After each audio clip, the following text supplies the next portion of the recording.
Hey everyone, it's Fox from modelmaking.guru here, back with part 2 of our guide to simple weathering for Gunpla.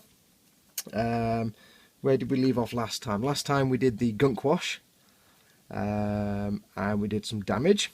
The oils have dried for a few days. I've given it a coat of matte varnish, so you can see it's not quite as shiny now.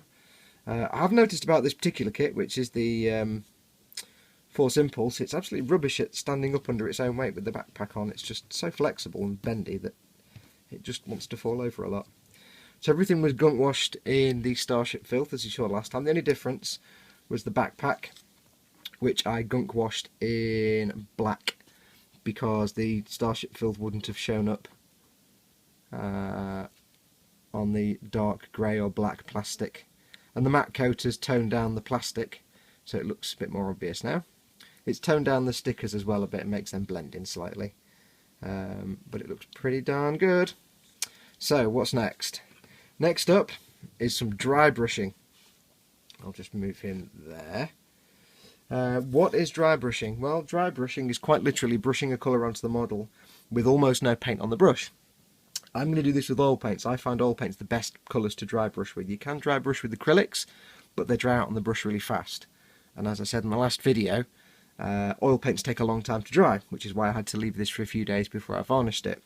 Never varnish on top of wet oil paint, especially if you're using, say, Humbrol 49 or something like that. Never use an acrylic varnish on top of wet oil paints. Dry brush coats you can leave for a day or two. When I was doing a gunk wash, I'd leave it for a week, maybe 5 or 6 days, something like that. So, dry brushing. I have some colours mixed. I'm going to use a selection of brushes. Again, just chisel edge brushes. Soft is important. Big one for the whites. I have white, bog standard artist white. I have bog standard artist black. I have some MiG 502 Abteilung German grey highlight. I have some of the white with a little tiny bit of black mixed in to make a dark grey or a grey. I have some artist paints here, not model paints specifically. You can get these from hobby stores. Now the white, I'm just using as white because the gunk wash will have toned down the white a little bit. As you can see, it's not quite as bright as it used to be. So the white will be absolutely fine. So what we're going to do first is we're going to go over it and try and highlight the edges of things, just bring them out to bring them to pop. And while we're doing that, we'll probably find it blends the colours and adds some shading to the colours as well as we go along. So let me go and get set up and we'll do that first. Okay, right. So we're going to do some dry brushing. The reason I had a few brushes, I'm going to use one brush for each different colour. I'm going to use the big brush for white and the smaller brushes for the smaller colours because they're smaller areas. So we're going to dry brush just a couple of bits of these. What we're going to need to do is get our paints. Dead simple. You need a bit of kitchen roll or tissue paper. All you do is, let's do this gun first. Get your brush for dry brushing. Take a bit of your paint. I'm going to use this grey colour. Load the brush up. A bit more, I think. Get a nice helping of paint on the brush. Take your brush, get most of the paint off on the tissue paper because you want almost nothing at all on the brush. There you go. See how there's almost nothing left there? Then, quite simply, take our chosen model piece, in this case the gun, and we simply, very gently, and with no pressure at all, just lightly brush it across the raised edges. You can kind of do it without thinking. Just make sure you're in shot, apart from my enormous hand. You can kind of do it without thinking, but let's give it a try. Again, you want nothing on the brush, and we'll just touch it to the... I'm not putting any pressure on the brush at all. See if I can do it this way. Can you see that? There you go. No pressure on the brush at all. And you should see very slowly, now you might not because of the light in here, but you should see very slowly it will start to lighten the grey of the gun, and it will also collect on the edges and corners, create some nice crisp highlights. If you can do this so you can see it, some nice crisp highlights. And you can go for quite a while before you need to reload the brush. And this is all you do for dry brushing. I'm not putting any pressure on at all. It takes a while. And yes, by the way, now I've put this on the wrong way around. Dope. Oh well, never mind. What this will do is it will blend into the... You can just do it to do the edges, just focus on the edge, but I'm actually blending the colour all over the gun. It will lighten the base colour, the grey colour, and it will also blend in that gunk wash a little bit. And because I've matte varnished it first, it gives me ever so slightly grainy texture, helps it blend even more. And this is all you do for dry brushing. You're just tapping it on. If it doesn't seem like it's doing anything, you're doing it right, because you want almost no paint on there.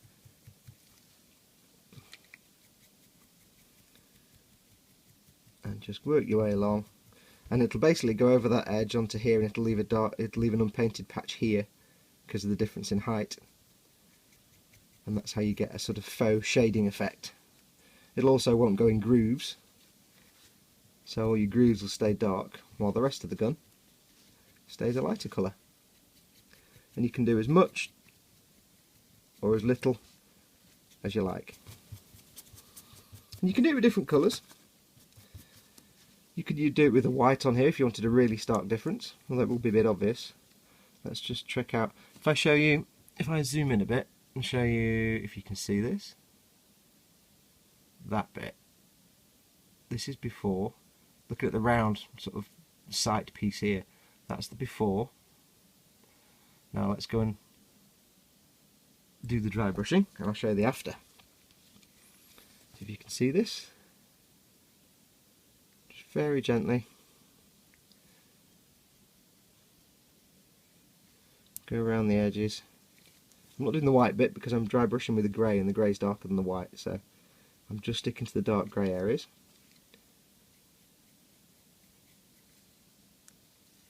Okay, go over that, bit of that. You can use the brush that way or that way if you want to get into a tight spot. And if I show you this now, if you can see this because of the lighting, let's get close and so you can have a look. Oops.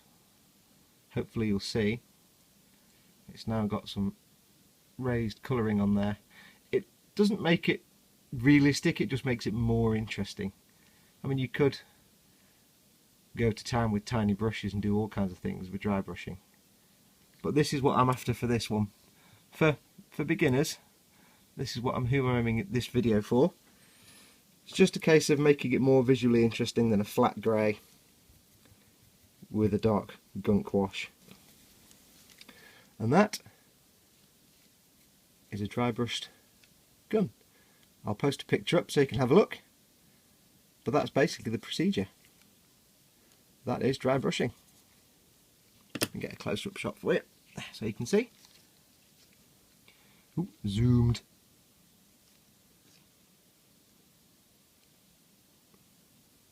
Bit lighter than I'd hoped for, but it works for me. And there's more dry brushing to be done. This is just to set the base colour effectively. And that, my friends, is dry brushing.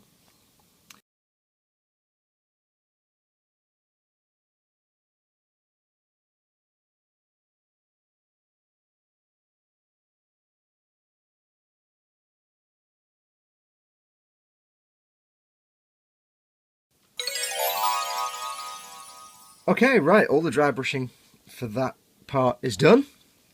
As you can see, our little fella here looks nice and highlighted. It's not just about highlighting the edges, it's also about flattening down and making more subtle the original plastic colours where they show through from where the gunk wash didn't go. For example, the black backpack now is more of a sort of shady grey colour. It might not come through on camera, but it's not black now, it's like dark grey with highlights. Just makes it a bit more interesting, a bit more varied. Next up, we're going to be doing more dry brushing. This guy is really hard to stand up. Dude, just stop drinking. Next is more dry brushing, and what we're going to do is come back in with the Starship Filth, the Abteilung, the Meg Productions 502 Abteilung Starship Filth. Ta-da! my favourite paint in the whole world. And we're going to do some shading. It's kind of doing what we've already done, but going back again. We're going to add some darker areas to some parts, you know, around the base of the feet where the red and the white join. Do it around the edges of the shield, and wherever you want. I'm going to do it maybe in the corners of the wings, just to give a little bit of darkness. So I'll get this puppy taken apart into pieces again, and we shall do that. So, back in a moment. Okay, so let's get this done. Same as last time, we're going to take our paint, get it on the brush. This is Starship Filth, remember. Going to get it off, most of it off on the tissue. Just, if you can, try and get even less than last time, because this is a really, really subtle shade you want now. Okay, so what I'm going to do is I'm just going to, on the shield, what I'm going to do is try and go around these blast marks. Remember how we filled these in with the Starship Filth gunk wash? What I'm going to do now is try and give them a sort of a smoke blast effect. And all you do, get your brush and just gently tap it on. You can flick it like this if you want to get an effect. And you'll see very slowly, if my hand isn't in the way. There's no way for me to do this without you not being able to see it or me having my hand in the way. Very slowly, hopefully you'll see, it starts to just give it a sort of scorched blast mark. It's harder to see on the red because that's a darker colour. I'm just dotting it in. Because the brush is almost empty, it doesn't just splodge paint down. It gives a more faded, airbrushed almost look. Let's put one there. You can be as subtle or as obvious as you want. I'm just going to make sure you can see. Yep. Be as subtle or as obvious as you want. I'm being a bit of both.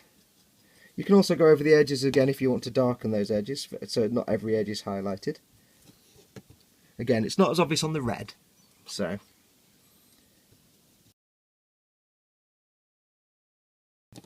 Okay, so if I can show you now, without knocking the camera, we have some sort of scorchy marks. And you can be, I've been maybe a bit over the top there. I'm kind of doing this one over the top a little bit just for the purposes of this video, so you can see. I normally wouldn't do this kind of, well, I might do actually, depends on the model, but I wouldn't normally be this obvious with it. I'd actually normally spend about 40 or 50 hours painting and weathering a model, but this is a baby steps version of how to do it. This is showing you your first weathering. So one other thing you can use this for, and I'll show you now, is, let's find the gun. I had no end of problems with this hand coming apart, by the way. It's a real pain in the bum. One thing you can use this for, and I'll just get it in focus. If you go for a smaller brush, if I can find my smaller brush, there it is. Go for your smaller brush. Same again, get some paint on there. And this is why I love Starship Filth. I'm just scrubbing the paint off.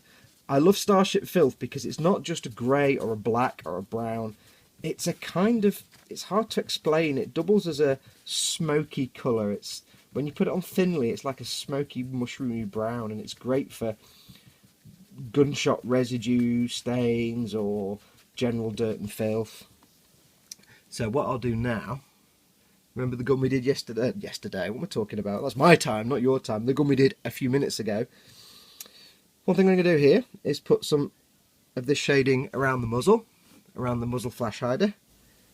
Again, it's not going to be dead obvious on here because it's not a dark colour and the gun is already grey anyway. I'm just going to blacken that because this is a big ass gun. It's what, 30 odd feet long? It's going to have some hella crud coming out at the end. So blacken that up a little bit, or darken that up a little bit. It's quite subtle. Okay, so that's the muzzle done. I can also completely make up a story about this gun and decide that this is where exhaust gases are vented. So what I'm going to do on here is the same again.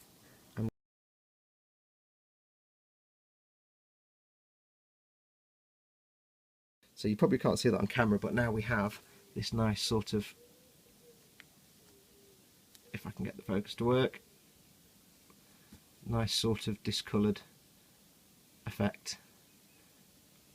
And what I will now do is go and do that over the rest of the model. You can do it wherever you like. My general rule of thumb would be I would tend to do it in places where it's a corner or where there's gases venting. So for example, I might do in here because it's a bit darker. I might do around between the white and the red on the foot. I don't want to cover up the little highlights I put on the red part of the foot because that looks really sweet. I might do it a little bit in here just to blend in this dark and this light area. And just other places. You can use it on an edge to shade it. So for example, this edge here, you might want to shade it. So you could just dot it in very, very slightly to put a bit of a shade between the light and the white and the dark line. It's a good way of shading two colours together. One other thing as well, if you're following along, don't panic that the white is a pig to try and use as a highlight brush from earlier on. It is a pig to try and do. Trying putting a highlight on white is a real pain. Even I gave up after a while. I did do it in the end, but you don't really see a lot of results. It does whiten the whole thing and give it a more uniform weathering and makes it look less plasticky, but yeah, don't panic if you're struggling to do the white dry brushing. It does suck. So I will go off and do the rest of this.